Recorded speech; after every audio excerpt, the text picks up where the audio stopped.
السلام علیکم۔ اگر آپ ہمارے چینل پہ نئے ہیں تو اس کو سبسکرائب کر لیں اور بیل آئیکن کو پریس کرنا مت بھولیے گا تاکہ ہماری ہر آنے والی ویڈیو کا نوٹیفیکیشن آپ کو مل سکے۔ اس کے خادم سبھی آدمیوں نے سیاہ رنگ کے لمبے لمبے سیاہ جوغے پہن رکھے تھے، جن کی بڑی بڑی ٹوپیوں نے ان کے چہرے بھی ڈھانپ رکھے تھے۔ وہ عورت میرے پاس آئی تو میں اس سے پوچھنے لگی کہ وہ کون ہے، جس پر اس نے اتنا ہی کہا کہ وہ ملکہ ہے اور یہاں اپنی امانت لینے آئی ہے۔ اتنا کہہ کر اس نے اپنے خادموں کو کوئی اشارہ کیا، جس پر وہ میرے ارد گرد آ کھڑے ہوئے۔ میں خوفزدہ ہو گئی تھی کیونکہ میں گھر میں اکیلی تھی۔ تبھی ان میں سے ایک نے چٹکی بجائی تو مجھے پیٹ میں درد ہونے لگا اور اس درد کو نہ سہتے ہوئے میں بے ہوش ہو گئی۔ اس کے بعد کیا ہوا مجھے علم نہیں۔ جب ہوش آیا تو میں یہاں تھی۔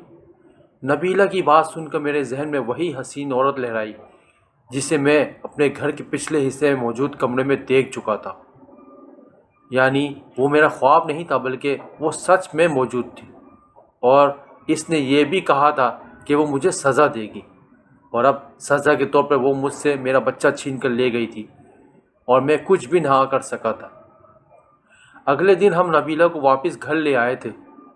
رو رو کر اس کا برا حال تھا اور پریشان تو ہم تھے کہ بچہ گیا کہاں اور کون لے گیا۔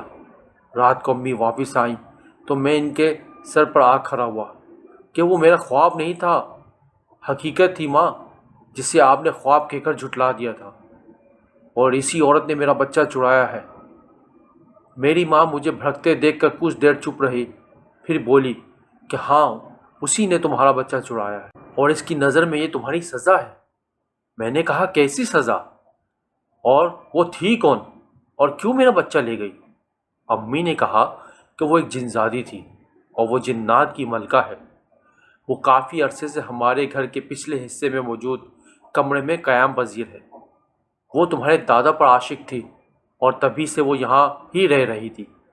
ہر چوتھویں کی رات وہ اپنی دنیا والوں سے رابطہ کرتی ہے اور کچھ خاص عمل کرتی ہے، لیکن اس رات تم نے اس کے عمل میں خلل ڈال دیا، جس کی وجہ سے اس کا اپنی دنیا سے ناطا ٹوٹ گیا۔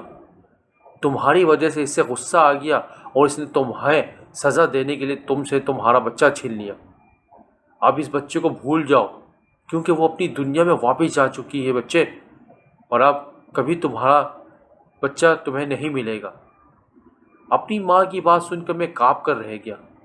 یہ خیال ہی ایسا تھا کہ اب کبھی میں اپنے بچے کو نہیں دیکھ پاؤں گا، جس کی اس دنیا میں آنے کا میں نے شدت سے انتظار کیا تھا۔ میری بیوی الگ پریشان حال اور نڈھال تھی اور میں اسے ایسے نہیں دیکھ سکتا تھا۔ میں نے اپنی ماں سے پوچھا کہ آپ کو یہ سب کیسے پتا؟ تو میری ماں نے کہا مجھے یہ سب میرے سسر یعنی تمہارے دادا نے بتایا تھا، اور ان کی ہدایت پر ہی میں نے روز اس کمرے کی دہلیز پر گوشت رکھ کے آیا کرتی تھی۔ وہ کسی کو کچھ نہیں کہتی تھی، نہ کسی قسم کا نقصان کسی کو پہنچاتی تھی، تبھی میں بھی اطمینان سے اپنا کام کر دیتی۔ انہوں نے یہ کمرہ مخصوص اسی لیے بنوایا تھا۔ تمہارے دادا کے مرنے کے بعد وہ یہاں سے نہ گئی۔ میں نے یہ کام پھر جاری رکھا، اور اب کبھی کبھار تمہاری بیوی اور کبھی بڑی بہو سے وہاں گوشت رکھوا دیتی ہوں، جسے وہ ملکہ نوش کرتی ہے۔ وہاں کسی کو جانے کی اجازت نہیں تھی، نہ ہی وہاں کوئی جاتا تھا، لیکن اتنے عرصے بعد ایک تم تھے جو وہاں گئے اور اس جنزادی کو غصہ دلا دیا۔ میں شروع سے جانتی تھی کہ وہ تمہیں سزا ضرور دے گی، اسی لیے اس نے تمہاری بیوی پر عمل کرنا شروع کر دیا تھا، اور تمہاری بیوی رات کو وہاں اس کمرے میں پائی جاتی تھی، اور اب وہ تمہارا بچہ اپنی دنیا میں لے گئی ہے جہاں جانا تمہارے بس کی بات نہیں۔ اپنی ماں کی ساری بات سن کر میں بے حد پریشان ہو گیا تھا۔ میں اپنے بچے کو واپس پانا چاہتا تھا، اسے جنات کے بیچ نہیں چھوڑ سکتا تھا۔ تبھی میں نے کسی عامل سے رابطہ کرنے کا سوچا اور بغیر ماں کو بتائے گھر سے نکل گیا۔ فیکٹری میں ہی ایک مزدور سے مجھے ایک عامل کا پتہ چلا تھا جو جنات کو قابو کرتا تھا۔ مجھے لگتا تھا کہ اس کے ذریعے میں جنات کی دنیا میں جا سکتا ہوں۔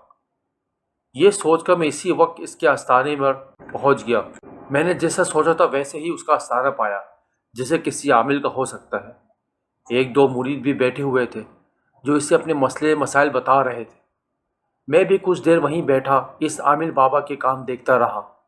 میرے سامنے ہی اس نے ایک بچے کے اندر سے جن نکالے تھے۔ اسے بری طرح مارا تھا کہ اس کے اندر بسیرا کرنے والے جن کی خوفناک چیخیں اس آستانے میں بہت دیر تک گونجتی رہی۔ یہ منظر کافی خوفناک تھا۔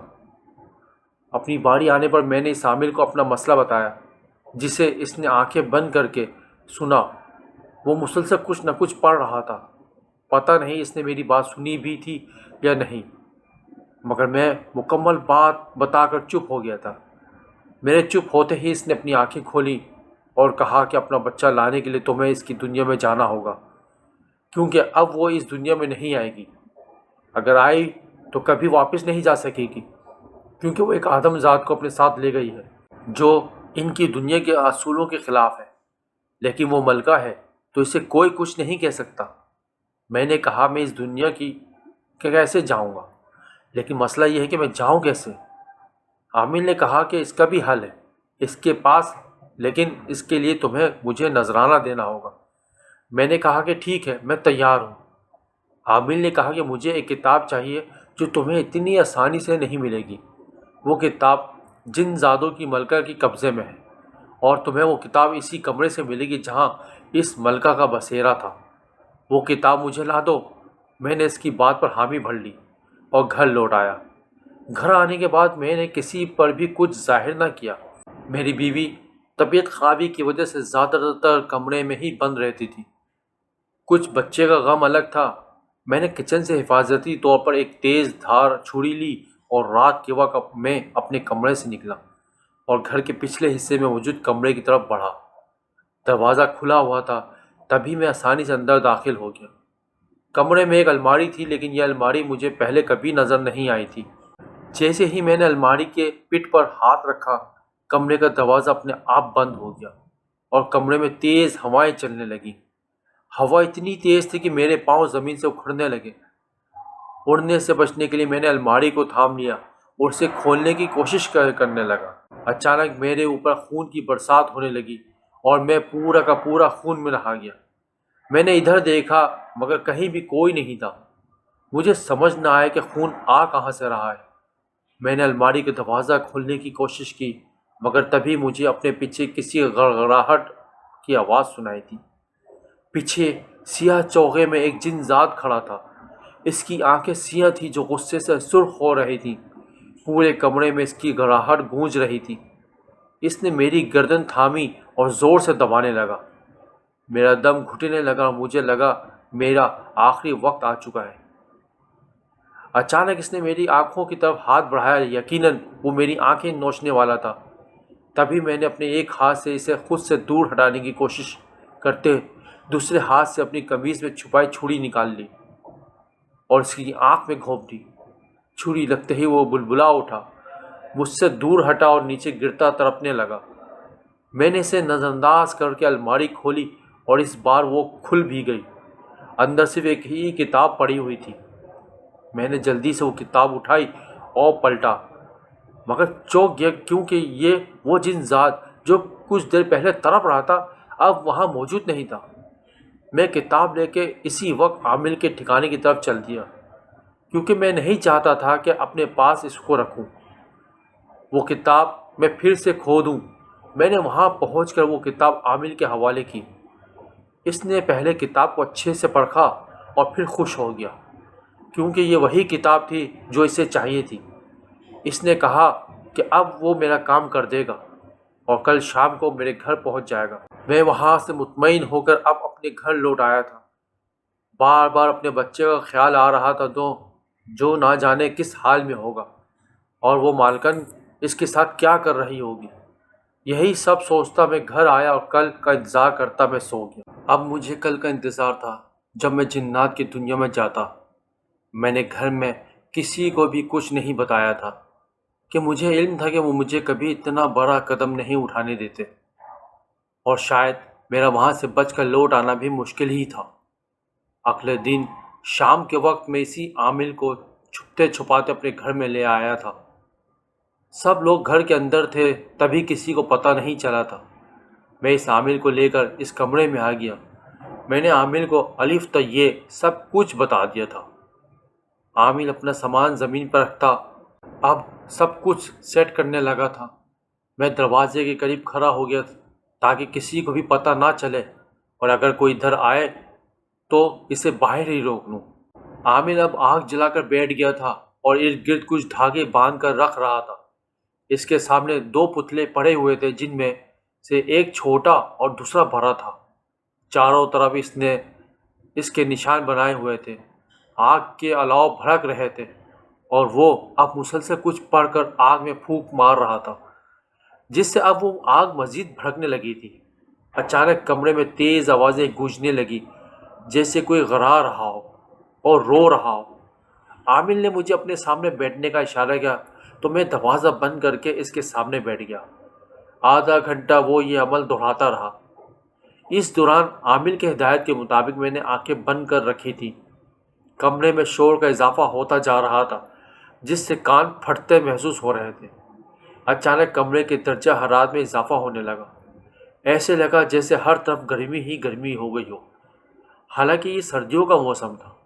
کمرے کا درجہ حرارت اس قدر بڑھ گیا کہ ہمارے جسم پسینوں میں نہا گئے۔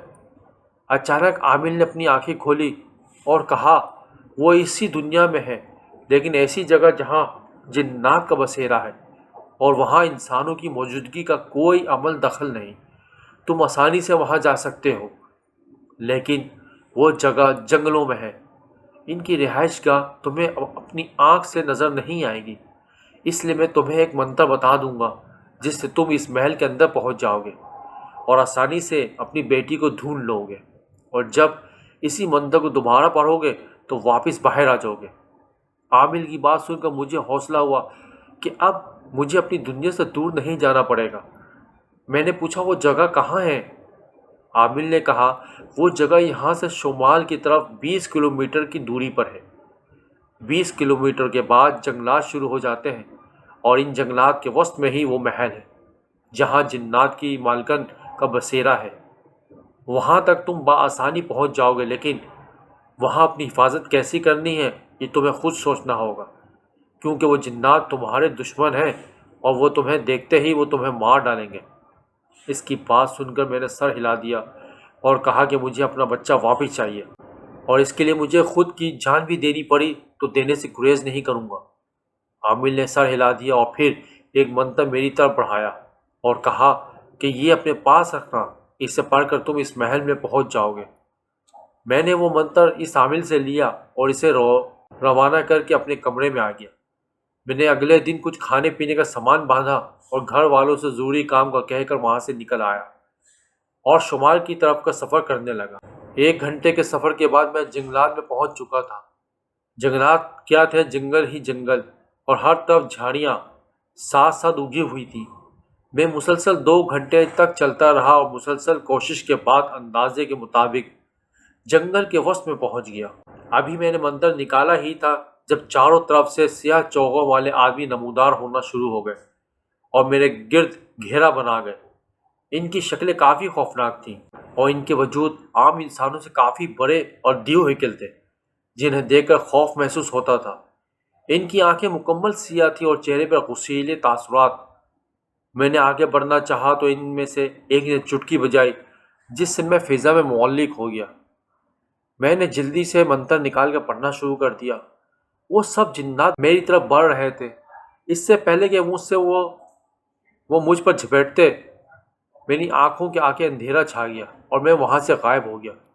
پھر میری آنکھ اس محل میں ہی کھلی تھی اور اب میں اس آگ میں سر کے بل لٹکا جھلسنے ہی والا تھا جب ایک بچے کے رونے کی آواز وہاں گونجی۔ ملکہ نے تیزی سے آگ بجھائی تو آگ والی جگہ بالکل پہلے جیسی ہو گئی۔ میں دھڑام کر کے فرش پر جا گرا۔ میرے جسم میں موجود کپڑے اب چیتھروں کی مانند جسم پر رہ گئے تھے۔ آگ کی وجہ سے میرے کپڑے جگہ جگہ سے جل کے پھٹ گئے تھے۔ میرا وجود تپ رہا تھا اور مجھے ایسا لگ رہا تھا جیسے میں ابھی پھٹ جاؤں گا۔ سارے خادم جنات مجھے گھیر کے کھڑے ہو گئے تھے، جبکہ میں مالکن کو دیکھ رہا تھا جو آپ کے جنزات سے ایک چھوٹے بچے کو تھامے اسے چپ کروا رہی تھی۔ اس عمل کے دوران وہ بالکل پرسکون تھی اور مسکرا رہی تھی۔ اس بچے کو دیکھتے ہی میں تڑپ اٹھا کیونکہ میں جانتا تھا یہ بچہ میرا ہے، اور میں اتنا بس نصیب تھا کہ یہ بھی نہیں جانتا کہ وہ لڑکی ہے یا لڑکا۔ ایک خادم نے مجھے دیکھ کر مالکن کو مخاطب کرتے کہا، کیا اس نے ہمارے ساتھی کو نقصان پہنچایا تھا؟ اس کا زندہ رہنے کا کوئی حق نہیں، اسے مار دو۔ مالکن بچوں کو تھام کر میرے قریب آئی اور کہا، اس کی سزا موت ہے، اس کی وجہ سے ہمارے ساتھی کی موت ہو گئی۔ اس نے نفرت سے مجھے دیکھا، یقیناً وہ اس جن ذات کی بات کر رہی تھی جس کی آنکھ میں نے چھری ماری تھی۔ شاید وہ مر گیا تھا۔ مالکن نے حکم دیا کہ اس کی بوٹی بوٹی نوچ کر دعوت کا انتظام کیا جائے۔ اس کا حکم سن کر میری روح کانپ گئی۔ اتنی حسین مالکن اتنی ظالم ہوگی میں نہیں جانتا تھا۔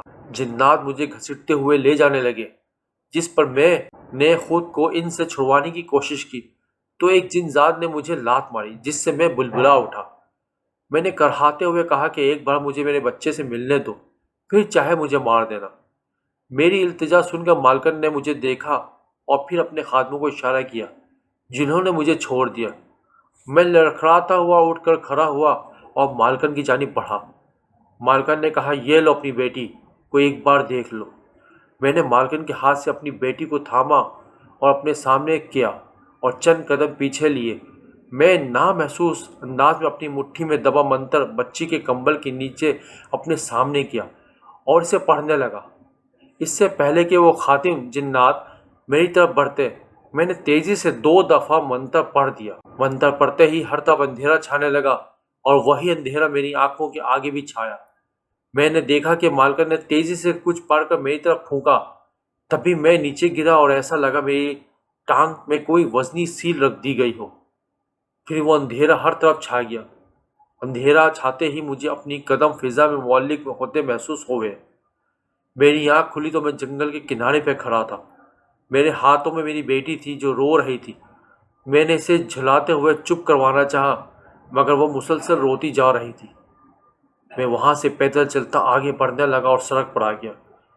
میری چال میں لنگڑاہٹ آ چکی تھی، کیونکہ ملکہ کے جادو کی وجہ سے میری ٹانگ دوسری ٹانگ کی طرح تیزی سے حرکت نہیں کر پا رہی تھی۔ سڑک پر پہنچتے ہی میں گاڑی رکوا کرنے کی کوشش کی، مگر میرے حلیے کی وجہ سے ہر کوئی مجھے فقیر ہی سمجھ رہا تھا۔ تبھی کوئی بھی گاڑی روکنے کو تیار نہ تھا۔ میری بچی بھوک سے بلبلا رہی تھی، تبھی میں گھر جلدی پہنچنا چاہتا تھا۔ ابھی میں آگے بڑھ ہی رہا تھا جب اچانک میرے ارد گرد خادم جنات ظاہر ہو گئے۔ ان کو دیکھ کر میں ڈر گیا اور ان سے بچنے کی ترکیبیں سوچنے لگا۔ وہ جنات میرے ارد گرد گھیرا تنگ کرتے میرے نزدیک آ گئے۔ ایک خادم جن نے میرے قریب آ کر مجھ سے بچی کو چھیننا چاہا، تبھی میں نے اپنا ہاتھ اس کے سینے پہ رکھا اور کلام پاک پڑھنا شروع کر دیا، جس سے وہ ایک جھٹکا کھا کر مجھ سے دور ہوا۔ اس ترکیب کو کام کرتا دیکھ کر میں نے بلند آواز میں کلام پاک کا ورد کرنا شروع کر دیا، جس سے وہ خادم جنات مجھ سے دور دور ہٹنے لگے۔ میری بچی اب بھی رو رہی تھی۔ تبھی میں نے دائیں جانب سے آتی گاڑی کو اشارہ کیا، جو کہ ایک ٹرک تھا۔ میں نے اس ٹرک ڈرائیور سے لفٹ مانگی، جس پر وہ بخوبی راضی ہو گیا اور مجھے پیچھے بیٹھنے کو کہہ دیا۔ میں اپنی بچی کے ساتھ ٹرک کے پچھلے حصے میں آ گیا، جہاں سیبوں کی پیٹیاں رکھی ہوئی تھی۔ اس دوران میں نے کلام پاک کا ورد کرنا چھوڑا ہوا تھا، لیکن وہ خادم جنات اپنی ملکہ کے حکم کے مطابق مسلسل میرے ارد گرد ہی تھے۔ بے شک وہ میرے پاس نہیں آ رہے تھے، لیکن ان کا خوف مجھ پر حاوی ہو رہا تھا۔ وہ اپنی سیاہ آنکھوں سے مجھے گھور رہے تھے، جس کی وجہ سے میں ان سے نظریں چراتے رخ بدل گیا اور کلام پاک پڑھنا جاری رکھا۔ جسم میں اٹھتی تکلیف اور جلن سے میرا برا حال تھا، لیکن مجھے جلد جلد واپس پہنچنا تھا تاکہ اپنی بچی اور خود کو محفوظ کر سکوں۔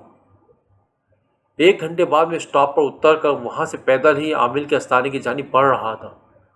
وہ جنات خادم میرے پیچھے ہی اڑتے اڑتے آ رہے تھے۔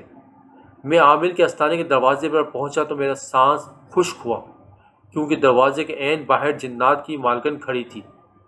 اس نے مجھے دیکھ کر غصے سے کہا کہ تم نے ہمیشہ گستاخی کی ہے، اور یہی نہیں بلکہ ہمارے ہر عمل میں رکاوٹ پیدا کی ہے، لیکن اس کے ساتھ ساتھ تم نے ہماری شاہی جادو کی کتاب بھی اس جادوگر کے حوالے کر دی، جس کے لیے تمہاری موت یقینی ہے۔ اور اس کے بعد ہم تمہاری بیٹی کو اپنے ساتھ لے جائیں گے۔ مالکن نے کہا کہ اپنا ہاتھ ہوا میں بلند کیا۔ میں نے تیزی سے کہا کہ میں نے جو کیا مجبوری میں کیا۔ اگر تم میری بیٹی کو نہ اٹھا پاتی تو میں کبھی بھی وہ کتاب اس حامل کے حوالے نہ کرتا۔ میری بات سن کر مالکن کے تیش بھری نظروں سے مجھے دیکھا۔ میں نے کہا کہ اس کے لیے تم نے ہی مجھے مجبور کیا تھا، لیکن اگر تم میرا بچہ ہمیشہ کے لیے چھوڑ دو تو میں تمہیں وہ کتاب واپس لا دوں گا۔ میری بات سن کر مالکن نے میری طرف دیکھا اور پھر جنات کی طرف سر ہلا گیا۔ ٹھیک ہے، منظور ہے۔ میں نے کہا کہ وہ عامل جادوگر ہے۔ اگر میں نے کتاب واپس لی تو وہ مجھے نقصان بھی پہنچا سکتا ہے۔ مالکن نے کہا کہ اس کی فکر مت کرو۔ یہ کہہ کر اس نے منہ میں کچھ پڑھا اور اپنی خالی ہاتھ کی مٹھی بنا کر میرے سامنے کھولی تو اس میں ایک لاکٹ پڑا ہوا تھا جس کے وسط میں تعویذ کی جگہ پر پارس پتھر لگا ہوا تھا۔ اس نے وہ لاکٹ میری طرف بڑھایا اور کہا یہ لاکٹ پہن کر تم کسی بھی قسم کے جادو سے محفوظ رہو گے۔ یہ اب تمہارا ہوا۔ میں نے اس پر وہ لاکٹ تھاما اور گلے میں پہن کے اجازت لے کے اندر چلا گیا جہاں سامنے ہی وہ عامل بیٹھا ہوا تھا۔ وہ کسی عمل میں مصروف تھا اور وہی جادوئی کتاب ایک طرف ہوا میں معلق تھی۔ اس کے صفحات کھل کر خود بخود پلٹتے جا رہے تھے۔ میں نے تیزی سے آگے بڑھ کے وہ کتاب اٹھائی تو اچانک وہاں موجود ساری چیزیں گرنے لگیں۔ ایسا لگا جیسے وہ بھونچال آ گیا ہو۔ وہ عامل اپنی گردن کو پکڑ کر زمین میں تڑپ رہا تھا۔ میں نے حیرت سے اسے دیکھا مگر پھر میں نے اپنی بچی کو اور کتاب کو سنبھالا اور باہر نکل آیا۔ باہر آ کر میں نے یہ کتاب اس مالکن کے حوالے کی اور اسے اندر کا سارا احوال سنایا۔ مالکن نے بتایا کہ وہ اس کتاب کے ذریعے جادو میں مصروف تھا، لیکن اگر جادو کے دوران کوئی کتاب کو چھو لے تو جادو کرنے والے کی موت ہو جاتی ہے۔ اب تک وہ عامل مر بھی گیا ہوگا۔ اس کی بات سن کر میں نے سر ہلا دیا۔ مالکن نے کتاب اپنے خادموں کے حوالے کی اور مجھ سے کہا کہ وعدے کے مطابق میں تمہاری جان بخش رہی ہوں۔ امید ہے اب کبھی ہمارا سامنا نہیں ہوگا۔ اتنا کہہ کر اس نے چٹکی بجائی تو اپنے خادموں سمیت غائب ہو گئی۔ میں بھی وہاں سے اپنے گھر آ گیا۔ سبھی لوگ میرا حال دیکھ کر دنگ رہ گئے۔ میں نے بچی کو نبیلہ کے حوالے کرتے اپنے ساتھ بیٹی ساری داستان کہہ سنائی، جسے سن کر سب حیران بھی ہوئے اور پریشان بھی، مگر خوش بھی تھے کہ مجھے میری اولاد واپس مل گئی تھی۔ آج میری بچی 2 ماہ کی ہو گئی اور میں خوشی سے زندگی جی رہا ہوں، لیکن اس مالکن کے جادو کی وجہ سے میری ایک ٹانگ میں ہمیشہ کے لیے لنگڑاہٹ آ گئی، جس کا مجھے کوئی دکھ نہیں، کیونکہ یہ لنگڑاہٹ مجھے میری بچی واپس لینے کے بدلے ملی تھی اور میرے لیے یہ سودا برا نہیں تھا۔